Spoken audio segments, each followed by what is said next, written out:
प्रिय साथियों, नमस्कार। मेरे YouTube चैनल पर आपका हार्दिक स्वागत है। हम गणित पढ़ेंगे। BL प्रजापत मैथ्स गुरु YouTube चैनल अभी तक अगर आपने सब्सक्राइब नहीं किया है तो मेरी वीडियो देखने से पहले उसको सब्सक्राइब जरूर करें। सब्सक्राइब करें, लाइक करें और शेयर करें। गणित बहुत ही अच्छा विषय है। गणित को जितना पढ़ा जाए उतना ही कम है। आनंदित विषय है। गणित मुख्य रूप से दो चीजों से मिलकर बनी है, एक संख्याएं और दूसरी संक्रियाएं। संख्याएं और संक्रियाएं, इन दोनों चीजों को मिलाते हैं तो गणित बनती है।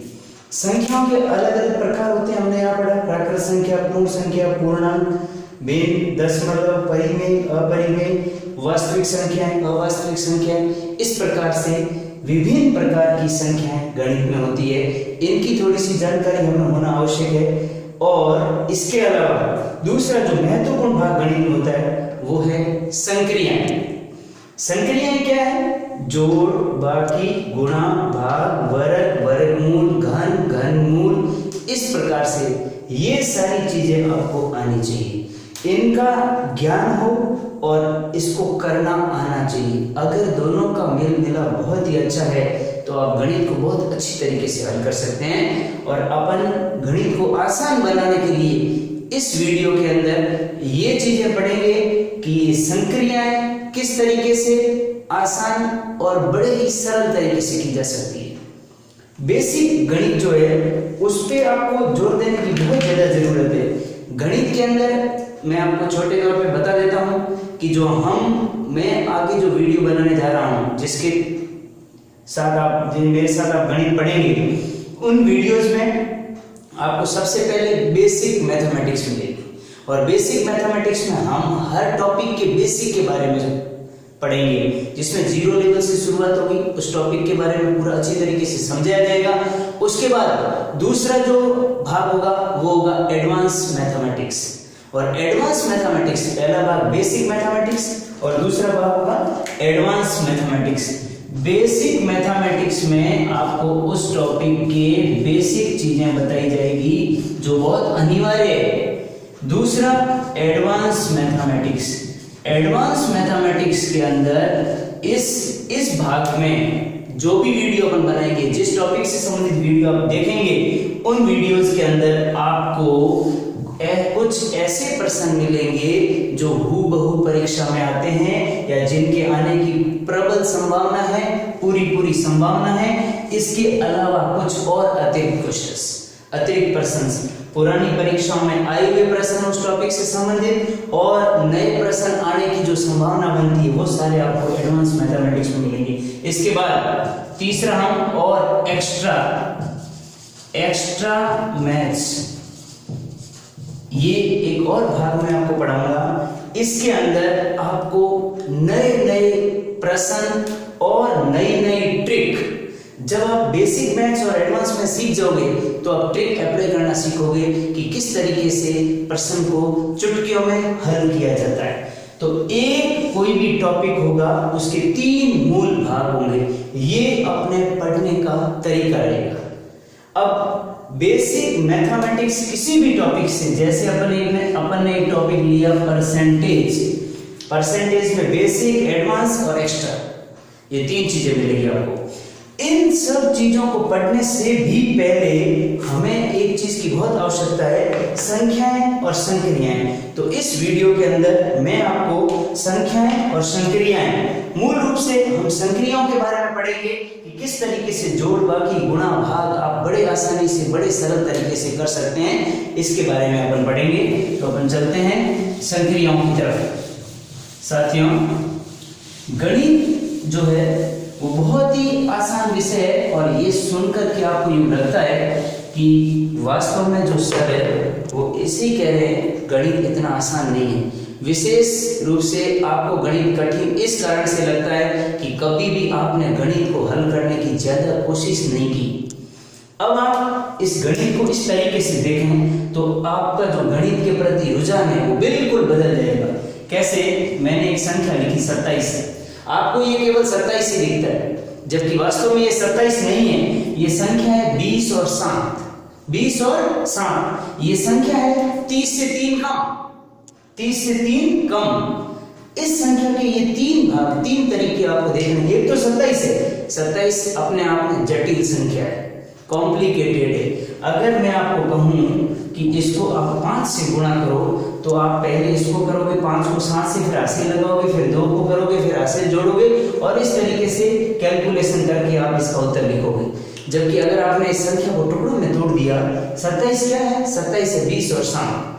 20 पंजे 100, 7 पंजे 35। 2 उत्तर मिले, उनको बड़े आसानी से जोड़ दिया, उत्तर आ गया 135। कितना आसान है, बड़े आसान तरीके से। आपको 99 दिखता है, 99 गुणा 9, ये संख्या आपको जैसे ही गणित में 9 का आंकड़ा आता है, हमें लगता है कि काफी हार्ड है। कुछ भी हार्ड नहीं है। 99 गुणा 9, 99 कुछ भी नहीं है, 100 से 1 कम है। 100 को 9 बार गुणा करते हैं तो 900, 900 में से 9 कम, 891। 891, 900 में से 9 कम। अब आप अपने तरीके से गुणा करें, यही उत्तर आएगा। संख्या है 125 गुणा 5।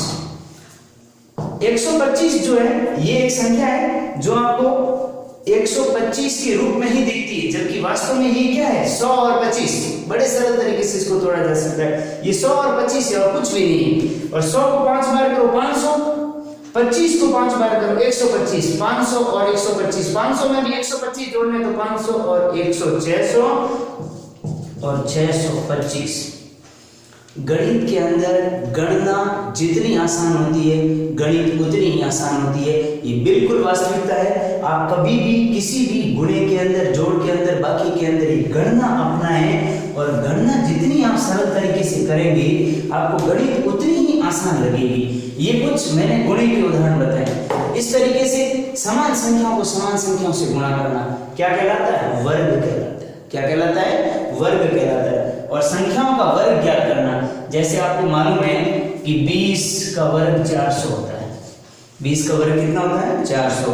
10 का वर्ग 100 होता है। और किसी किसी को ये मालूम है कि 1 का वर्ग 1 होता है, 2 का वर्ग 4 होता है, 5 का वर्ग 25 होता है। यहाँ तक आपको पता है।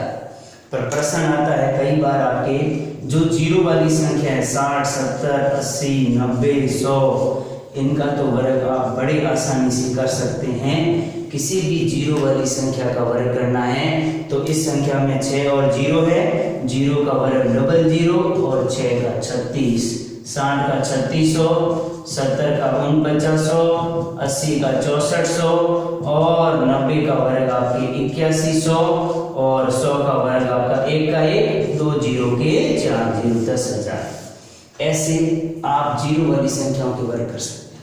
आप इकाई का अंक 5, इकाई का अंक 5, इकाई का अंक 5 का मतलब है कुछ संख्या जैसे 55, जैसे 45, जैसे 35, जैसे 105, जैसे 75, इनका वर्ग बड़े आसानी से कर सकते हैं।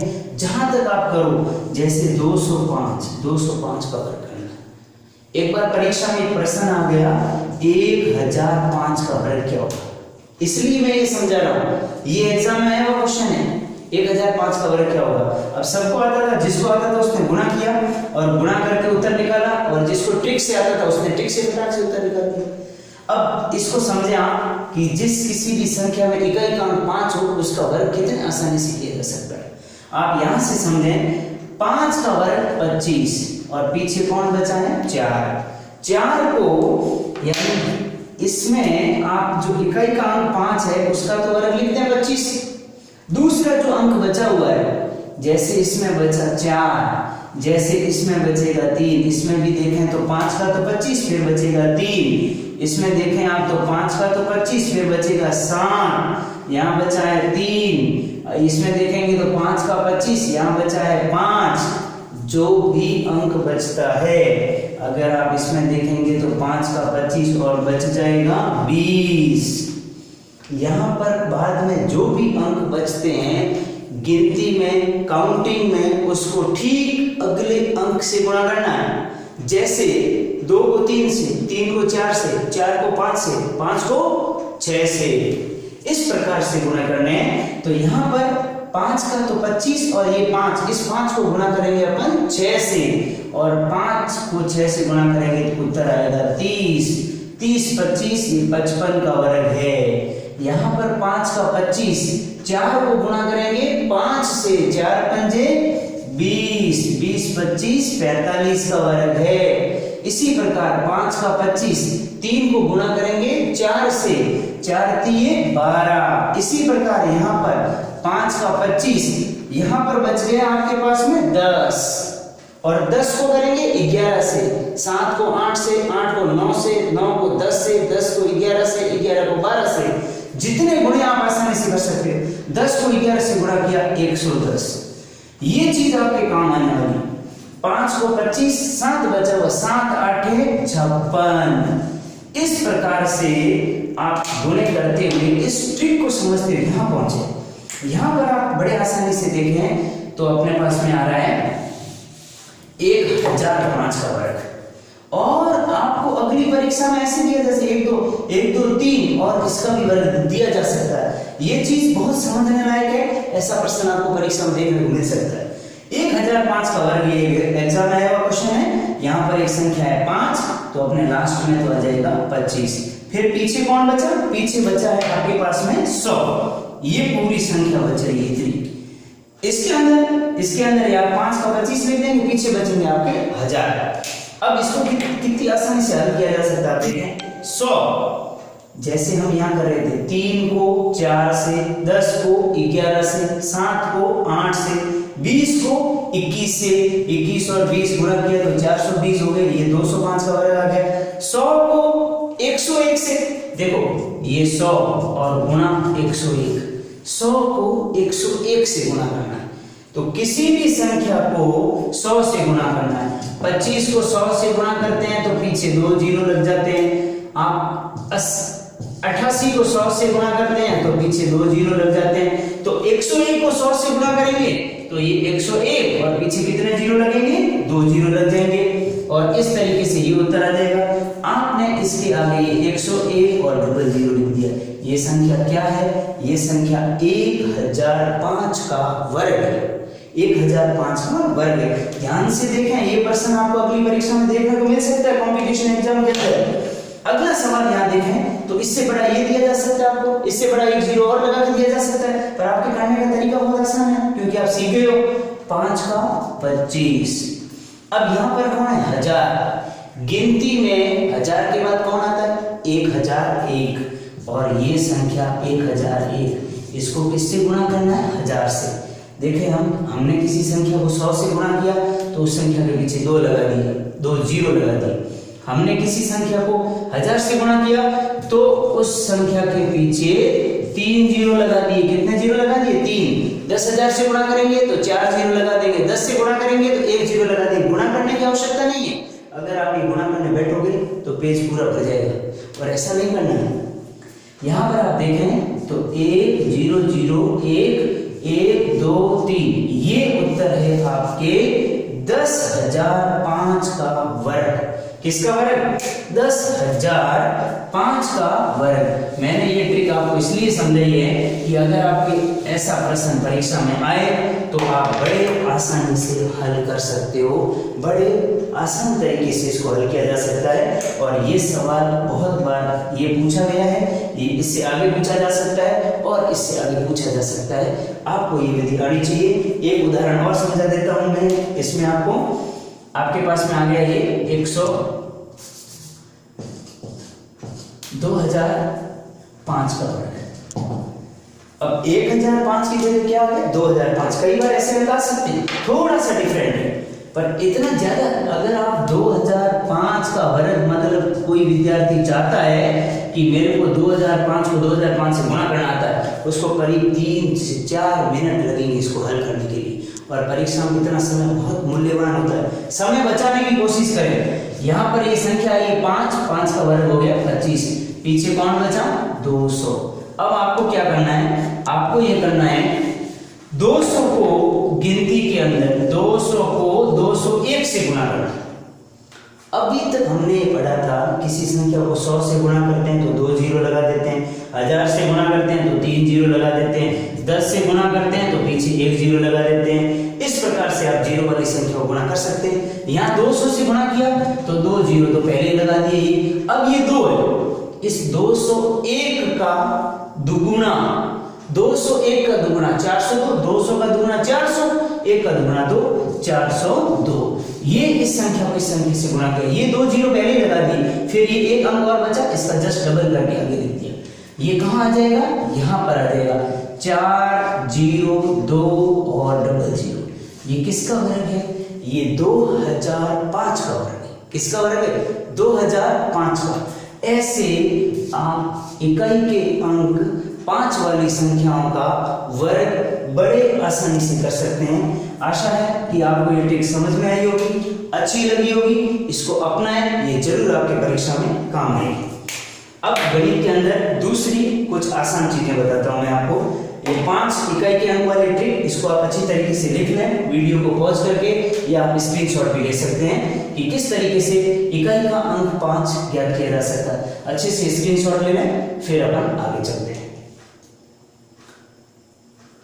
उम्मीद है कि आपने इसको स्क्रीनशॉट ले लिया होगा। वीडियो में अब अपन आगे चलते हैं।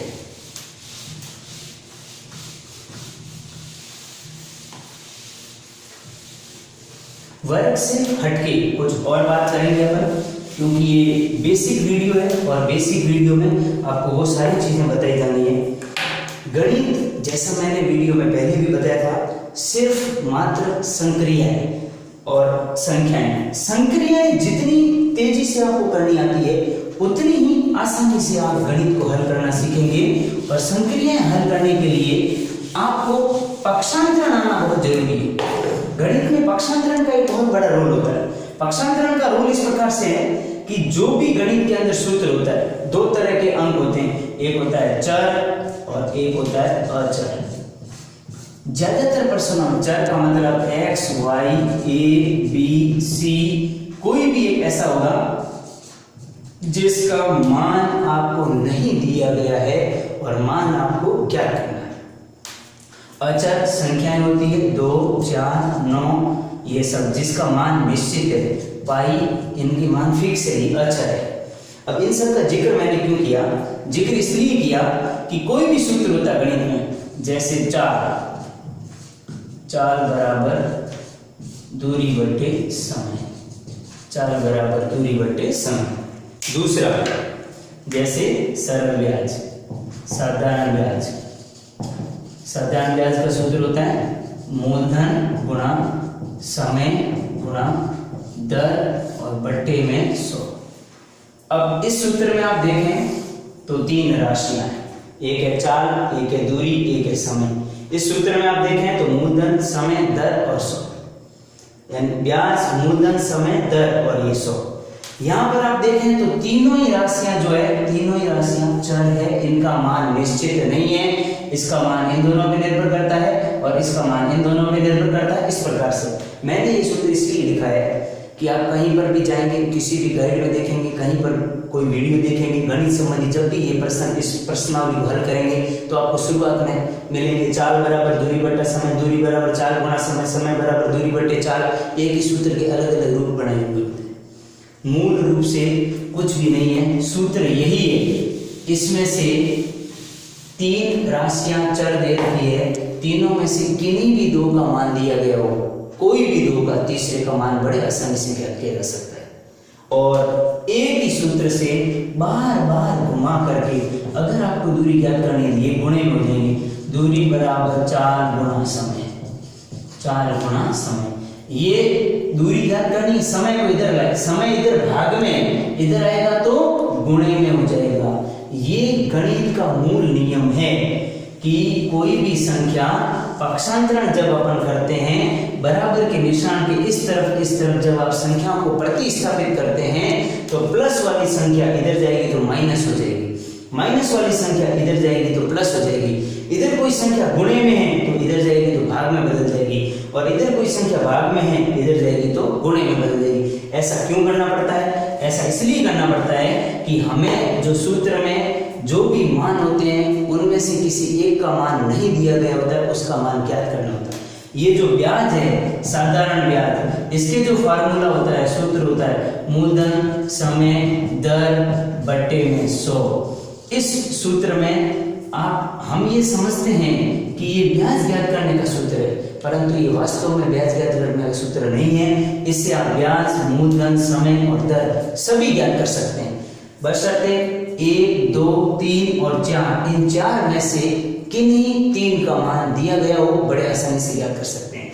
अपने आपको मूलधन ज्ञात करना है, 100 इधर आ जाएगा, SI गुणा 100। अब मूलधन ज्ञात करना, समय और दर गुणे में, गुणे वाली संख्या है, वापस अगर इधर जाएगी तो भाग में बदल जाएगी, ये हमने अभी पढ़ा, और मूलधन इधर बचेगा। इस प्रकार से ये एक फार्मूला 1, 2, 3 और 4 राशियों को ज्ञात करने में काम आता है। इसी को मैं घुमा फिरा के आपको 4 सूत्र लिखा दूं तो कोई मतलब नहीं है, क्योंकि फार्मूला एक ही है। तो ये सूत्र समझाने का मेरा अर्थ ये था कि पक्षांतरण कैसे करते हैं। पक्षांतरण का एक और उदाहरण मैं आपके सामने यहाँ लिख रहा हूं, जैसे 3x + 8 = 2x - 15। आपको इसमें x का मान ज्ञात करना है।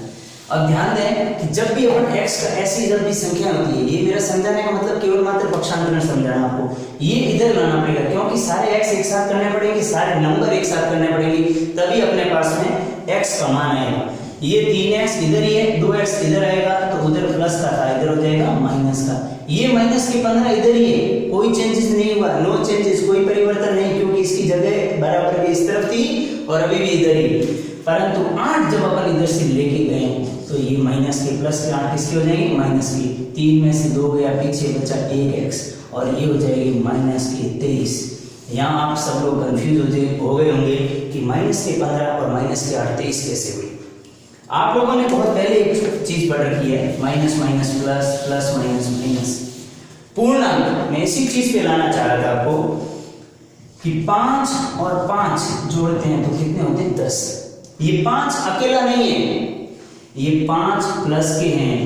दोनों धनात्मक पूर्णांकों का योग धनात्मक होता है, एक साथ होते हैं। अगर दोनों ऋणात्मक पूर्णांक है तो भी वो एक साथ होते हैं। माइनस के 5 और माइनस के 5 10 होंगे, और एक माइनस का 5 है, दूसरा प्लस का 5 है, तो 0 हो जाएगा। और दोनों माइनस के हैं तो माइनस के 10 होंगे, दोनों प्लस के हैं तो दोनों ही प्लस के जुड़ेंगे। मेरा ये समझाने का मतलब है कि सारे धनात्मक पूर्णांक एक साथ होते हैं, सारे ऋणात्मक पूर्णांक एक साथ होते हैं, और अगर एक धनात्मक एक ऋणात्मक है, माइनस का 7 प्लस का 5, उत्तर माइनस का 2 आएगा।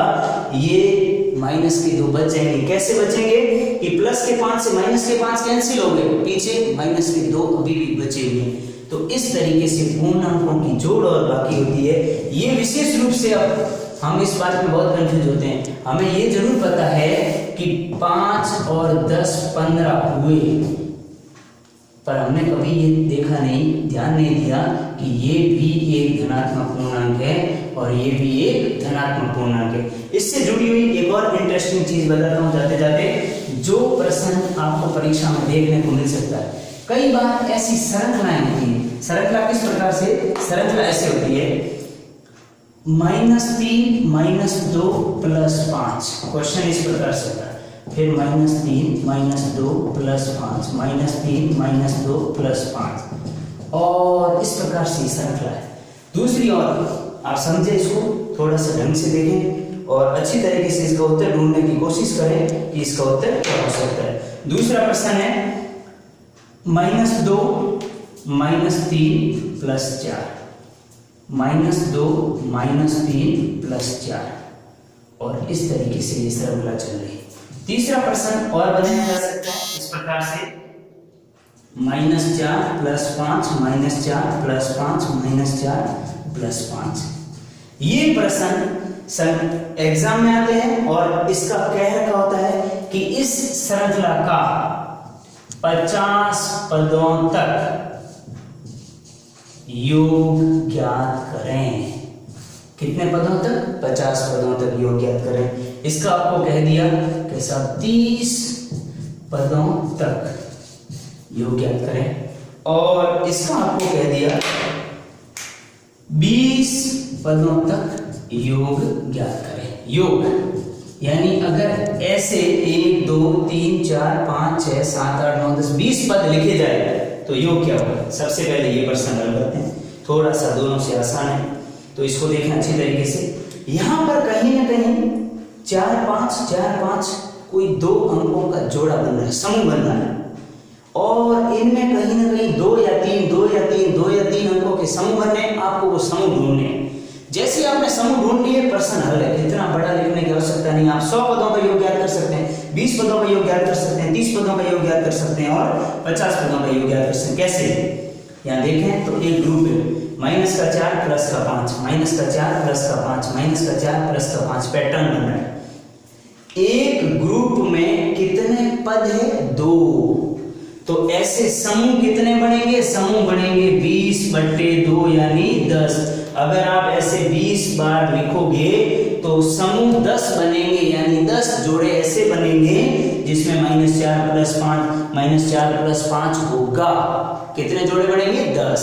अब इन 10 जोड़ों में आप देख लें, प्रत्येक जोड़े में, प्रत्येक समूह में प्लस का 1 बढ़ रहा है।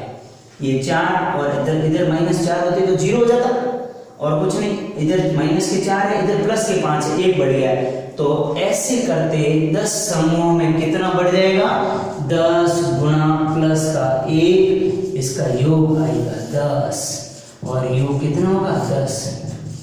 देखो विद्यार्थियों, कितने आसान तरीके से मैंने बता दिया आपको कि इन प्रश्नों को बड़े सरल तरीके से हल किया जा सकता है। और ये यहाँ पर 2 के समूह बन रहे। एक बार और समझ लें, जो भी ऐसे प्रश्न दिए हुए होते हैं आप उन प्रश्नों को देखें कि उनमें कहीं न कहीं कोई समूह बन रहा है। 2 का बन सकता, 3 का बन सकता, 4 का बन सकता। वो उस प्रश्न देने वाले पे डिपेंड करता है कि आपको कैसा समूह दे। आपको वो समूह ढूंढना है। जैसे ही समूह ढूंढा, आपको जितने पदों तक का कहा गया 20 पद है, तो 20 में मैंने 2 का ही भाग क्यों दिया? क्योंकि समूह 2 का बन रहा है। तो ये 10 समूह बनेंगे। इसमें 10 क्या बनेंगे? समूह। और प्रत्येक समूह का योग प्लस का 1 हो रहा है। तो 10 समूहों का योग प्लस के 10, पूरी श्रृंखला 20 पदों तक का योग होगा प्लस के 10। ध्यान रखें, प्लस के 10 है। अब दूसरे प्रश्न में -2 -3 +4 फिर रिपीट हो रही वापस। किसी को मालूम नहीं चल रहा होगा कि साहब पद कितने कब बढ़ेंगे। ये देखो यहाँ 2 3 4 2 3 4 2 3 4 रिपीट आराम से पता चला। 4 5 4 5 4 5। तो ये इसमें 3 का समूह बन रहा है। कितने का समूह बन रहा है? 3 का। और पद कितने हैं? 30। तो समूह बनेंगे 30 में 3 का भाग दिया तो आपके पास समूह बनेंगे 10। और 10 समूहों में से अब आप देखें एक समूह का योग प्राप्त करें। -2 और -3, ध्यान रखना अभी पूर्णांकों का योग किया था। -2 और -3 हो जाएंगे -5। कितने हो जाएंगे? -5। अब -5 है और प्लस का 4 है, तो प्रत्येक समूह, इस समूह का 1 का योग आएगा -1। कैसे? प्लस के 4 है, -5 है, तो -1 बचेगा। यानी एक ग्रुप की जोड़ आई है वो -1 आई है, -1। कितने ग्रुप है आपके पास में? 10। तो 10 ग्रुप की जोड़ होगी 10 गुणा -1 बराबर -10। बहुत अच्छे तरीके से ध्यान दें। इसका उत्तर -10 है और इसका उत्तर +10 है। तो ये 2 समूह। तीसरा, इसको और ये इंटरेस्टिंग है। यहां आप देखें समूह कितने बनेंगे? 3 2 5 3 2 5। देखें तो पुनरावृत्ति हुई। ये एक समूह, ये दूसरा समूह, यानी समूह बन रहे हैं आपके 3 समूह बन रहे हैं, 3 के समूह बन रहे। और यहाँ पर जो आपको कहा गया है 50 पदों तक का योग कर ले। यहाँ देखो कितना आसान था। 20 का था, 2 का भाग दिया, 10 समूह आ गए। यहाँ 30 का था, 3 का भाग दिया, 10 समूह आ गए। यहाँ 50, अब 50 का पद है, 3 का भाग दिया, तो सब लोग सोच रहे हैं भाग तो पूरा जाएगी, समूह कितने बने? 3 का भाग कहाँ तक पूरा जाता है? 3 का भाग जाता है 48 तक। 15 3 45 और 16 3 48। 16 तो समूह बनेंगे, पीछे 2 पद बचेंगे, यानी ऐसे लिखेंगे आप 1 2 3 4 5 6 7 8 9 10 48 तक ये आएगा। 49वां पद, 49वां जो पद होगा ये पद संख्या 49 है और ये है 50 माना। तो आपके पास में जो 49वां पद होगा वो वापस माइनस का 3 आएगा और 50 पे आएगा माइनस के 2, और अगर 51 होता तो वापस प्लस के 5। कैसे? 3 के जब जोड़े बनेंगे तो 48 तक सारे जोड़े पूरे हो गए। 49 में वापस माइनस 3 आएगा और 50वां पद माइनस के 2 होगा। अब आप ये 16 समूह तक तो सीधे 48 अगर होते हैं तो 48 में 3 का भाग दिया और 16 का योग क्या कर सकते हैं, उसमें अपन ये 2 अलग अतिरिक्त पद है इनको अपन जोड़ सकते हैं।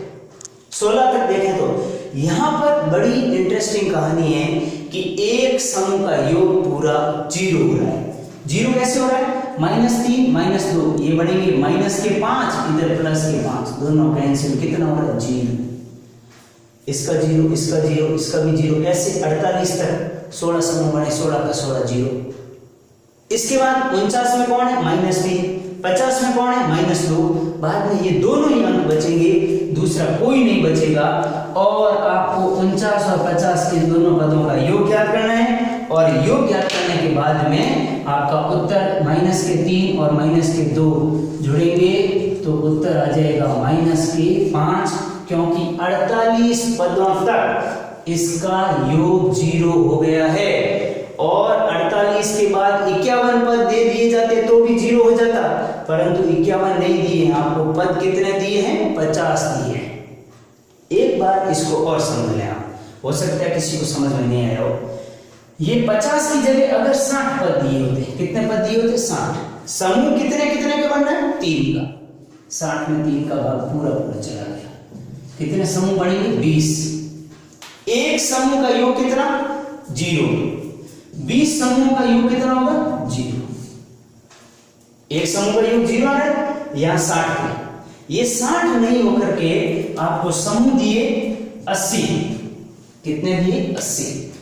अब आपको देखना है 80 में 3 का भाग पूरा पूरा नहीं जाता, कहां तक जाता है? 3 का भाग 2 देखें तो यहां पर आपके पास में 3 दूनी 6, 26, पीछे बचे 2 20 18 26, 3 का भाग इसमें दिया तो 26 दिए 78, यानी 80 पदों में से 78 में तो 3 का भाग जाता है। कितनी बार जाता है? 26 बार। 78 पीछे कितने पद शेष रहे? 2 पद शेष रहे। और सेम कहानी 50 वाली बैठ रही है कि 78 पद जब इसमें होंगे तो उसका योग 0 हो जाएगा। 78 के बाद में 79 वापस ये आएगा, 80 ये आएगा, 81 ये आएगा, पर ये है नहीं 80 है, तो ये 2 पद वापस आ जाएंगे और इनका योग आ जाएगा माइनस का 5। एक और उदाहरण लेके मैं आपको बताऊं कि अगर आपके इसमें 37 पद हो, कितने पद हो? 37। 36 तक 3 का भाग पूरा गया। एक 3 पदों के एक समूह का योग 0 होता है, 36 में 3 का भाग जाएगा, 36 तक 0 हो जाएगा। 37वां एकमात्र अगला पद होगा -3, और कोई पद नहीं है, तो 37 पदों का योग हो जाएगा -3। तो ये मैंने आपको पूर्णांकों की जोड़ बाकी के संबंध में ये प्रश्न अच्छे एग्जाम के अंदर आपके आता है, जिसमें ऐसे श्रृंखला दे रखी होती है और पदों का योग क्या करना है। दूसरी मैंने इंटरेस्टिंग स्टोरी बताई, 5 का वर्ग, कितनी भी बड़ी संख्या हो, इकाई का अंक 5 हो, उसका वर्ग क्या किया जा सकता है। आशा है कि आपको ये वीडियो पसंद आया। अगर आपको ये पसंद आया तो अपने दोस्तों को भी कहिए कि इसको सब्सक्राइब करें और लाइक करें, शेयर करें। बहुत बहुत धन्यवाद, मिलते हैं अगली वीडियो में।